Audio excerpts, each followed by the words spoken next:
एक बार एक कंपनी के मालिक ने छोटी सी गलती होने पर अपने मैनेजर को बहुत खरी खोटी सुना दी। मालिक की बातें सुनकर मैनेजर को बहुत गुस्सा आया, लेकिन वह उनसे कुछ कह भी नहीं सकता था। कुछ कहता तो उसकी नौकरी चली जाती। गुस्से में वो मैनेजर अपने मालिक के कैबिन से बाहर आ गया और बाहर आकर उसने अपना सारा गुस्सा स्टाफ पर निकाल दिया।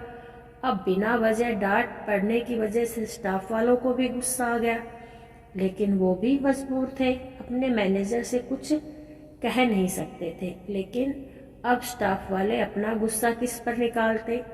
वो आपस में एक दूसरे से तो लड़ नहीं सकते थे, क्योंकि उन्हें आपस में मिलकर ही काम करना है। तो सारे स्टाफ वाले घर जाते वक्त अपना गुस्सा किसी न किसी बात को लेकर गेट पर खड़े वॉचमैन पर निकालने लगे। उनकी बातें सुनकर वॉचमैन को भी गुस्सा आ गया। अब वॉचमैन अपना गुस्सा किस पर निकाले? सारा स्टाफ निकल गया। वॉचमैन ने गुस्से में ऑफिस का ताला लगाया और घर आ गया। घर पर आया तो उसकी पत्नी ने उसकी पसंद का खाना नहीं बनाया था। वॉचमैन को और भी गुस्सा आ गया। उसने ऑफिस की भड़ास भी अपनी पत्नी पर निकाल दी और उसे बहुत भला बुरा सुना दिया। पति की बातें सुनकर पत्नी को भी गुस्सा आ गया। वो अंदर गई और उसने अपने बच्चे को एक जोरदार चाटा मार दिया और बोलने लगी, पढ़ाई करता नहीं है और सारा दिन टीवी ही देखता रहता है। मम्मी से मार खाकर वो बच्चा गुस्से में घर से बाहर निकल गया। बाहर आकर उसने एक पत्थर उठाया और अपना गुस्सा निकालने के लिए उसे आसमान की तरफ फेंक दिया। तो पत्थर थोड़ा दूर तो सो रहे एक कुत्ते के सर पे जाके गिरा। कुत्ता गुस्से में उठा और उसने इधर उधर देखा तो उसे दूर एक आदमी दिखाई दिया। कुत्ते ने सोचा कि पत्थर इसी ने मारा होगा। कुत्ता दौड़ता हुआ गया और उसने उस आदमी को काट लिया। उस आदमी ने बड़ी मुश्किल से उस कुत्ते से अपना पीछा छुड़ाया और जिस आदमी को उस कुत्ते ने काटा था वो उस कंपनी का मालिक था, जिसने सुबह ऑफिस में अपने मैनेजर को डांटा था। वो आदमी थोड़ी देर तक बस यही सोचता रहा कि आखिर इस कुत्ते ने मुझे बिना वजह काटा क्यों? रोज तो ये मेरे पास दुम हिलाता हुआ आता है, लेकिन आज इसे ऐसा क्या हो गया जो इसने मुझे काट लिया? इस मोटिवेशनल कहानी से आप समझ गए होंगे कि कर्मों का फल हमारा पीछा नहीं छोड़ता।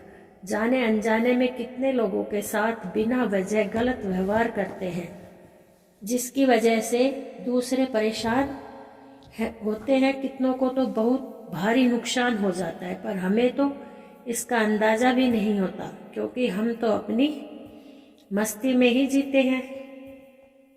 पर ऊपर वाला सब देखता है और वो हमारे कर्मों का फल किसी और तरीके से हमें देता ज़रूर है। इसलिए ज़िंदगी में बहुत ज़रूरी है कि आप दूसरों के साथ अच्छा व्यवहार करें, हर किसी की परेशानी को समझें, किसी के साथ बुरा ना करें, क्योंकि जैसा बीज हम बोते हैं वैसा ही फल हमें मिलता है।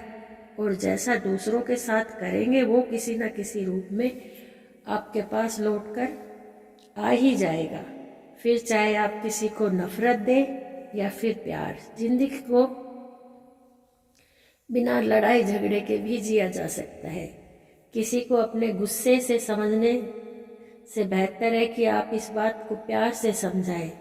हमेशा याद रखें, अच्छे कर्मों से ही इंसान महान बनता है। अच्छे कर्म करने के लिए हमें किसी ट्रेनिंग की ज़रूरत नहीं पड़ती, बस हमें अपनी सोच समझ को अच्छा करना होता है। नंबर 1, कर्मों का फल कैसे मिलता है? आंसर, किसी के साथ गलत करने वाले के साथ भी कभी ना कभी बुरा ही होता है, वैसे ही दूसरों के साथ अच्छा करने वाले के साथ भी अच्छा होता है। इसी तरह हमें अपने कर्मों का फल मिलता है। नंबर 2, कर्मों का फल कब मिलता है? कर्मों का फल कब मिलता है इसका कोई समय नहीं है, लेकिन जब तक हमारा जीवन रहता है उस जीवन के दौरान हमें कर्मों का फल मिल जाता है और हमारे कर्म हमारे आने वाले कई जन्मों तक हमारा पीछा करते हैं। इसलिए कर्म सोच समझ कर करें, अच्छे करें। क्या कर्मों के फल से बचा जा सकता है? कर्मों के फल से कोई नहीं बच सकता, क्योंकि जो कर्म आप कर चुके हैं, फिर चाहे वो अच्छा हो या फिर बुरा, इसे आप बदल नहीं सकते। क्या अच्छा कर्म करने वालों के साथ अच्छा ही होता है? ऐसा जरूरी नहीं है कि अच्छा कर्म करने वालों के साथ अच्छा ही हो, क्योंकि कई बार हमारे पिछले जन्मों के कर्म का फल भी हमें इसी जन्म में भुगतना पड़ता है। लेकिन अच्छे कर्म करने वाले के साथ कुछ बुरा होने की संभावना कम ही होती है। तो कैसी लगी आपको एडवाइस? नमस्कार।